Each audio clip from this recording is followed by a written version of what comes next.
Beginilah suasana lokasi Jalan Desa Salukada, Kecamatan Tobada, Kabupaten Mamuju Tengah yang diterjang bencana likuifaksi atau tanah bergerak. Tinggalan alat. Akibat peristiwa itu, satu unit ekskavator yang sedang mengerjakan proyek perbaikan jalan desa tertelan proses likuifaksi. Ada operatornya loncat nih. Petugas mulai berupaya mengevakuasi alat berat yang tertimbun oleh tanah bergerak tersebut.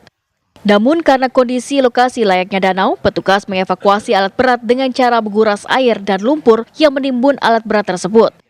Karena kondisi lokasi jalan yang terdampak tanah bergerak tersebut sangat parah, pemerintah setempat berencana akan menutup akses jalan desa tersebut. Rencananya akses jalan desa tersebut akan direlokasi ke tempat lain untuk menghindari adanya korban jiwa jika terjadi likuifaksi susulan. Aspek utama adalah evakuasi alat berat dulu.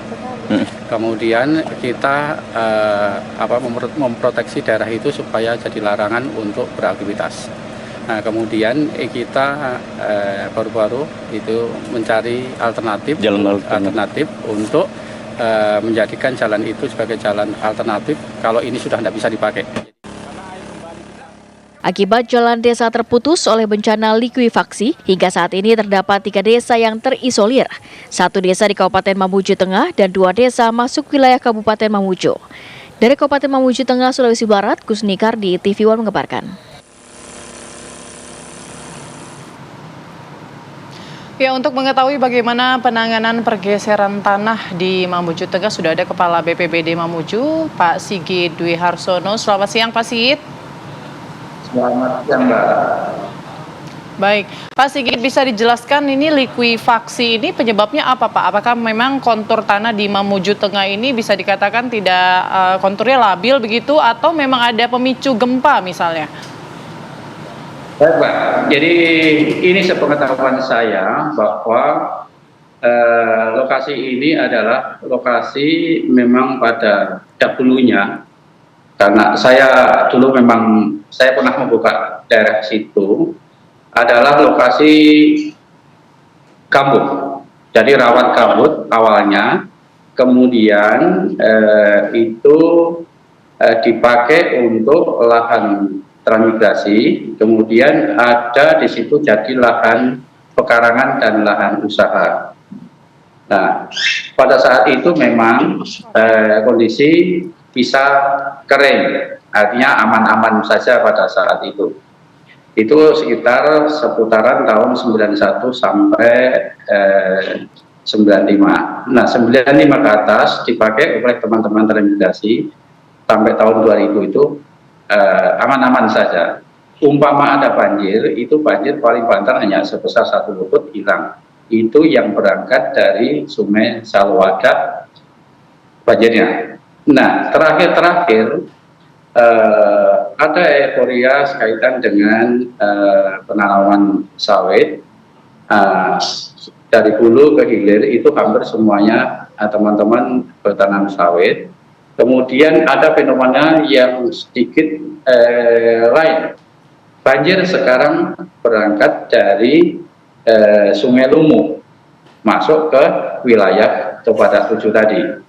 Nah, pada musim hujan itu banjir biasa membanjiri daerah wilayah di situ, termasuk tempat yang tadi yang terjadi kejadian itu. Di sisi lain, pada musim kemarau itu nampak kering, tetapi di bawah nampaknya juga masih menyimpan air. Nah, kondisi tersebut masyarakat di daerah situ sudah merekolokasi sendiri, sudah mengamankan sehingga di situ hanya ditanami sawit murni. Nah, suatu saat jalan itu awalnya adalah jalan ke kebun, tetapi atas alasan di sebelah sana itu dibangun pabrik sawit untuk memberikan akses yang lebih cepat ke arah Tobada 7 ke arah Tobada lainnya, ditembuskanlah jalanan dari pabrik sawit ke arah Tobada 7 yang melewati jalan yang terkena bencana tersebut.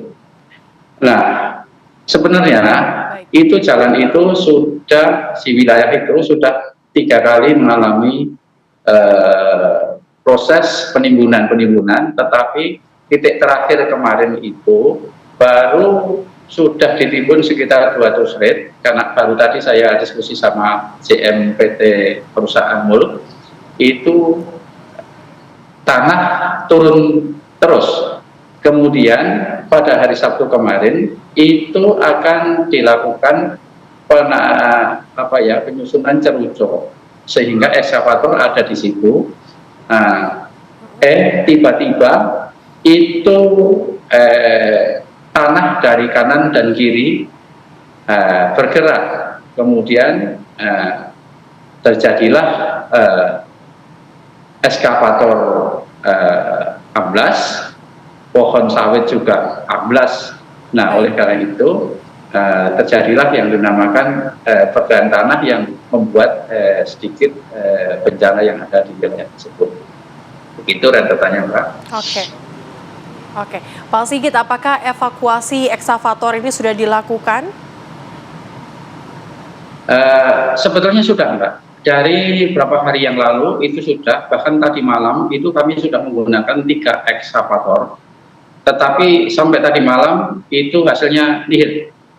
Nah, tadi saya berkoordinasi dengan teman-teman CM PT MUL juga, itu akan menggunakan kren. Siapa tahu memang kemungkinan ada dimudahkan melalui kren itu.